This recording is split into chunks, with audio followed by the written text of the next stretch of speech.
What is going on, guys? We're back with more picks and predictions this weekend. We have a stacked fight night in Paris, headlined by Nassourdine, Imavov, and Caio Borralho. I'm excited to be back after a week off, so without further ado, let's jump right into the picks and predictions for every single fight on the UFC Paris Fight Night card. To kick off the prelims, we have Shauna Bannon versus Sam Hughes. This is a low-level women's MMA matchup. Love to see it off the rip, but to be honest, I'm fairly confident that Sam Hughes will get it done against Shauna Bannon this weekend. Shauna Bannon 7-1, coming off that win to Puja Tomar, who's obviously not all that high level. And in that fight, Bannon did get dropped, but then, Tomar follows her to the ground, falls into an armbar. Overall, just two fighters that are just not high level at all. Sam Hughes, on the other hand, not the most skilled fighter, but she is tough. She does move forward. She has good pressure, and that's about all it takes to win some of these matchups in the lower end of the women's division. So I'm going to go with Sam Hughes to get this one done here. She is a sizable favorite, but I think it does make sense. Bannon has a bladed stance. She wants to stay at range. She wants to throw a bunch of side kicks. I think that Sam Hughes is going to walk right through that. She could mix in some takedowns of her own in this matchup as well. So I think Sam Hughes, with the forward pressure, just walks Bannon down. Neither of these women have any real power. I know Bannon got dropped against Puja Tomar, but I don't think Sam Hughes is going to bring any real firepower towards Bannon. So I think it's going to go all three rounds. I got Shauna Bannon losing on the scorecards here. Sam Hughes should be safe to parlay. Let's move on to the next matchup. Next up on the card, we got Rinat Fakhretdinov versus Andreas Gustafsson. And I'm going to go with Andreas Gustafsson to beat Rinat this week. And I think that, Andreas' style can be really impactful against Rinat Fakhretdinov. That smothering clinch style. He's going to be someone that's going to definitely welcome the clinch, welcome the wrestling against Rinat. And, something that we've seen kind of often against these Russian wrestle-heavy fighters is the fact that offensive wrestling is really what kind of throws off their game plan. A lot of people don't want to wrestle with these guys. A lot of people, try to defend the takedowns, and they might do well in some context, but like when you really take the wrestling to them, things do get interesting. And I think that Rinat has shown some real cardio flaws. Rinat has not seemed extremely dominant as of late anyways. He's coming off two decision wins that are pretty shady. I think that, the Carlos Leal one, I definitely think that one was a robbery. The Nicholas Dalby one too, split decision win for Rinat, and that could have gone either way as well. And Gustafsson, he's shown to be strong, he's shown to be tough, he's shown to be durable. If anything, I think that Rinat will kind of have the advantage in open space here. I think he can land something big on Andreas, but I think that Andreas will just kind of keep walking him down. I like the style. I think it's definitely going to give problems to Rinat. So give me Andreas to win this on the cards. I will say one thing though, I think the line is a little bit shady. I don't know why this is pick him. I see most people kind of being on the Gustafsson side here, and I think that makes sense. So the line being pick him is something interesting, but overall, I got Andreas Gustafsson to win this one on the cards. Let's move on to the next matchup. Next up on the card, we got Brad Tavares versus Robert Bryczek, and I'm going to go with Brad Tavares here. I'm not going to lie to you. I don't give a shit about what happens in this matchup. I don't know why, they even make matchups like this, to be honest. I feel like this is really just a pointless fight, but just give me Brad Tavares. I mean, Brad Tavares has proven himself against higher level comp. He's a better fighter, the better striker here. I think that Robert can potentially hit Brad with something big. Brad does, get knocked out from time to time. He has a couple losses by KO, but to be honest, I got Brad Tavares here. He should be the better fighter. He should fight his way to a victory in this one. I think that Robert, like I said, it's KO or nothing. So I'm going to go with Brad Tavares here. Wouldn't bet this fight. Don't care about this fight. Let's move on to the next matchup. Next up, we got Sam Patterson versus Trey Waters. And I'm going to go with Sam Patterson here. He's coming off, a really good win against Danny Barlow. Knocked him out early. He was a sizable underdog going into that fight. And, to be transparent, I had Sam Patterson beating Danny Barlow there, so maybe I'm a little bit biased because he cashed me in as a big underdog, but I do think Sam Patterson is actually pretty good. He's definitely proven more on the ground than Trey Waters has. Trey Waters has looked decent. He, has that 77 inches of reach, stands at 6'5", so he's really tall. Patterson too, being at 6'3", 78 inches of reach, also a very tall fighter. So both these guys, they're usually used to fighting against fighters that aren't as tall, aren't as rangy as them. But in this matchup, they're both going to have the same thing. I would say that Trey Waters has probably fought better, at range in the tape that I have seen between two of these guys. But I think Patterson overall, he's packing a bigger punch. At least he's proven that he is. Trey Waters is more of a point fighter than Sam Patterson. And on top of that, Sam Patterson has proven, he can kind of take this fight to the ground if needed. He can work on the ground probably better than a Trey Waters. So I'm going with Sam Patterson here. I'm going to lean his way. I think he's shown just a little bit more. He's also a former lightweight, now fighting at welterweight, really kind of reinventing himself in this weight class. So he's got that letterman skill to him as well. So give me Sam Patterson. Trey Waters, a little bit inactive. He's 9-1. He has looked good, when he has fought, his one loss being to Gabriel Bonfim on the Contender Series. Obviously, we know how good Gabriel Bonfim is, but Trey Waters, like I said, has looked good, but not as good as Sam Patterson has looked. And on top of that, a little bit of inactivity on the Trey Waters side. So give me Sam Patterson to get this one done. Let's move on to the next matchup. Next up, we got Marcin Tybura versus Ante Delija, and I'm going to go with Marcin Tybura here, man. I think that we've seen this story over and over again. Like I said, people hype up these fighters from these other promotions, but until they face UFC level comp, you just cannot trust it. It's happened with Patchy Mix. It happened with Pitbull earlier in the year. It recently just happened with Aaron Pico as well. So, Ante Delija, he's a former PFL fighter, and he has fought some decent comp in the PFL, but like I said, UFC level comp will be different. And the thing with Marcin Tybura is that he is a proven UFC caliber heavyweight. He does lose, but he loses to really good comp like Tom Aspinall, Alexander Volkov. I think Ante Delija is a fighter that he can beat. He's coming off that win against Mick Parkin. And I just think that, Marcin Tybura here, unorthodox striking. I think he can kind of, confuse Ante Delija. Delija is going to have a big overhand that's going to be live throughout this entire fight. But outside of that big overhand, I think that on the ground, Marcin Tybura is much more crafty than Ante Delija. Maybe Delija is a slightly better just pure wrestler, but I don't see Marcin Tybura getting bullied in the wrestling. I think that on the ground, he could definitely sub up someone like Ante Delija. So I think that, Tybura, a little bit more unorthodox, that UFC level comp, that experience edge he's got. So give me Marcin Tybura here. I think he can get this one done. Let's move on to the next matchup. Up next, we got Oumar Sy versus Brendson Ribeiro. And, I kind of looked for every possible way to pick Brendson Ribeiro, but I just couldn't get myself to do it. I'm going to go with Oumar Sy here. I know that a lot of us probably looking at Oumar Sy in a really different light after that last fight. And the last fight was just, terrible performance by him. I think that against Brendson Ribeiro here in France, this is a good bounce back spot. It's probably a good buy low spot too. I don't know if I'm actually going to bet him. I think that, if he won his last fight, he's probably a massive favorite going into this one. He's already still a pretty big favorite, but I think overall, hard guy to trust. And Brendson Ribeiro, Brendson Ribeiro does have, decent power on the feet, can be crafty on the ground as well with submission. So he is alive, but I don't know if he's going to beat Oumar Sy. I don't think he will beat Oumar Sy. Oumar Sy simply just has to kind of hold him down. And I think that's exactly what Oumar Sy is going to do. And that Oumar Sy is, way too physical, way too athletic. I think that overall, Brendson Ribeiro, can be finished. I think that Oumar Sy, realistically, you're looking at a ground and pound finish or just like a 3-round lay and pray type decision. So I'm going to go with Oumar Sy here. I think he can get him out of there. I think that maybe he does because he's in his hometown. He's looking to get a real statement win after that last performance against Alonzo Menefield. So give me Oumar Sy to get this one done. I don't know if he's a fighter you can trust, especially at, massive favorite odds, but I'm going to go with Oumar Sy. I don't like him very much, but I think he does win this one. Let's move on to the next matchup. Next up, we got William Gomis versus Robert Ruchala. And once again, this is a fight that I don't really give a shit about, but I will go pick William Gomis. He is also one of those fighters, just like Oumar Sy, that's left a really negative impression in my head, but this is probably a buy low spot for William Gomis. He's a very sound fighter, pretty boring, pretty low volume, but he is really quick.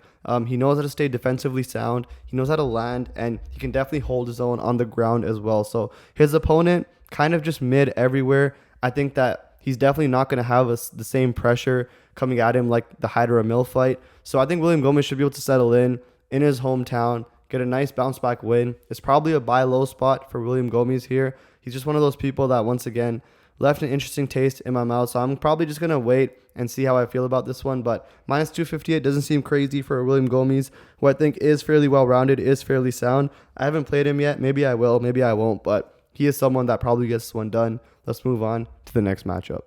Up next, we got Patricio Pitbull versus Losene Kita. And I'm going with Patricio Pitbull here, actually. This Losene Kita guy, he's kind of marketed to be this really dangerous, really exciting, like Francis Ngannou type guy. And I've watched his tape. He is extremely athletic. He's going to be much younger than Patricio Pitbull, that's for sure.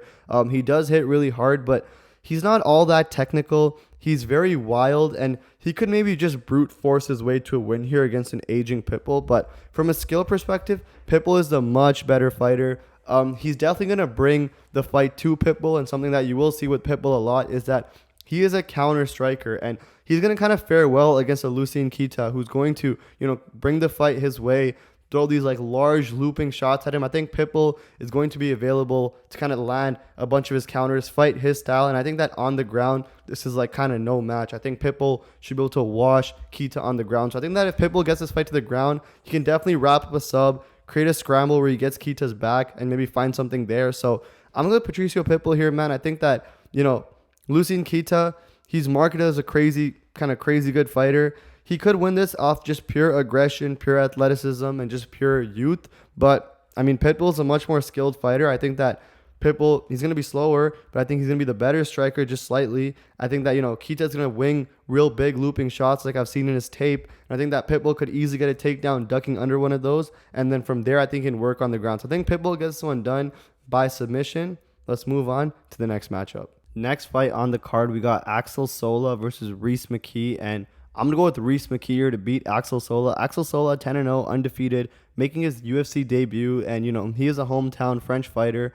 But Rhys McKee, man, big experience edge here. Rhys McKee has fought some real good fighters within the UFC. He's fought Chitty. He's fought Angelusa. Alex Morono lost a little bit mad, but that was in 2020. So it was almost 5 years ago now. Then he lost to Khamzat Chimaev. But outside of that, he's coming off that win against Daniel Frunza where he really just fucked him up in that first round. And the thing with Rhys McKee is that I think the card is a little bit interesting. I think Rhys McKee is going to start out very hot, but he is someone you can kind of figure out as the fight goes on. So I think this is going to be actually really close. I mean, Axel Sola, his durability is he's 10-0. He's undefeated. So far, his durability hasn't really been tested as it's going to be in this Rhys McKee fight. Rhys McKee's going to come out real hot, real fast. He's going to really bring the fight to Axel Sola. He's going to land big. So it's going to be interesting. So I think that Rhys McKee could potentially knock out Axel Sola early.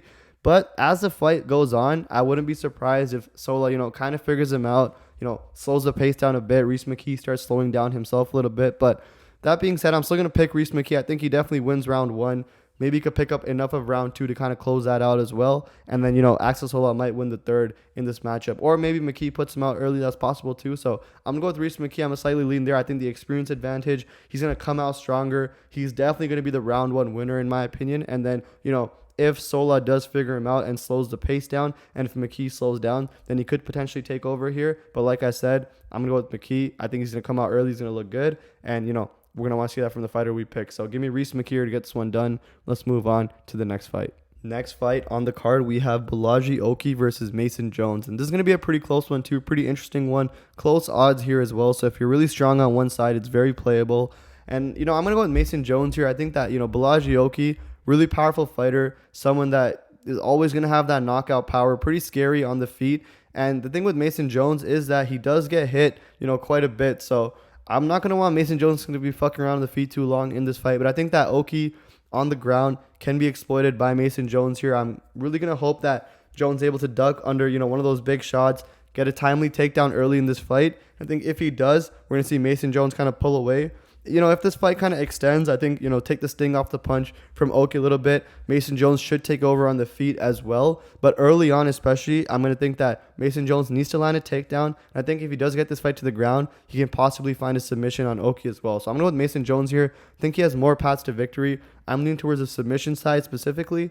But overall, I'm going to go with Mason Jones. He could get starched early though. I wouldn't be super surprised. Close odds though, so both sides are very playable. If you like Oki, very playable. If you like Jones, very playable as well. But Jones is going to be my pick. Let's move on to the next matchup. Up next, we got Modestas Bukauskas versus Paul Craig. And, not much to be said here. Bukauskas, dangerous kickboxer. Paul Craig, on the other hand, he's a submission specialist. Majority of his fights are submission or bust. And he's one of those fighters that doesn't have the right takedowns in order to kind of exploit his really good ground game. So I'm going to go with Modestas Bukauskas here. I think he knocks Paul Craig out. Pretty simple breakdown in my opinion. I like Bukauskas. The line is a little bit wide, and Bukauskas seems like a fighter that could potentially just fumble the bag for some stupid reason. But I'm going to go with Modestas to knock him out. Paul Craig, not the most durable fighter. Bukauskas can hit really hard, can really find his target. So Bukauskas to get this one done by KO. Let's move on to the next matchup. All right, we got a pretty interesting co-main event in the lightweight division. We got BSD versus Mauricio Ruffy, and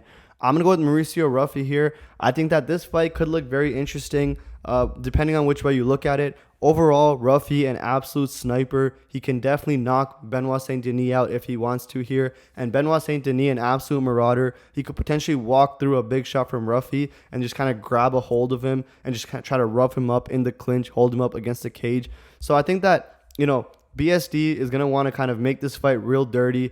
Mauricio Ruffy is going to want to try to get him into space, trying to kind of, find his target, hit that sniper shot on BSD. I think that, Ruffy, especially with the way BSD just entered, I think BSD is more than okay to take a big shot. I think that with Ruffy, you might not even be able to take one shot when it comes to, Mauricio Ruffy. So I'm going to go with Mauricio Ruffy to be Benoit Saint-Denis here. I think that overall, if Benoit Saint-Denis starts holding Ruffy up against the fence in the clinch, and Ruffy's just kind of stalling there, and you're watching, you're like, okay, why isn't he trying to reverse this yet? He's taking too long to get off the cage. Things could definitely get interesting. Overall, BSD is definitely the better minute winner here. Ruffy's looking for that one shot. So I think an interesting spot here could be live odds on Ruffy. If you kind of watch the fight, let the live odds run for kind of a minute or two to, BSD's probably winning the first 2 minutes. See if the live odds kind of give you anything different on the Ruffy side. Maybe you get him at plus money or something. Be a little bit crazy. And with Ruffy, if you wait too long, he might just find that knockout shot. But maybe you wait for the entire first round and then you kind of come out and you kind of take Ruffy live. But overall, I think Ruffy eventually finds a shot. I think he actually finds it in the first round, to be completely honest. And yeah, I think that could get interesting if BSD does hold him up. But I'm going with Mauricio Ruffy here. Let's move on to the main event. All right, in the main event, we have Nassourdine Imavov versus Caio Borralho. And, this is a pretty close fight in my opinion. This fight is definitely going the distance. I think it could potentially look a little bit boring. Nassourdine Imavov, he's going to be the slightly better striker here. I think he has decent kicks too. I think he has a more mature kicking game. The one thing, though, is that I think Caio Borralho, he's a little bit better in distance. Nassourdine Imavov is going to want to close in, get into that boxing range. But I think he will be able to do that against Caio Borralho here.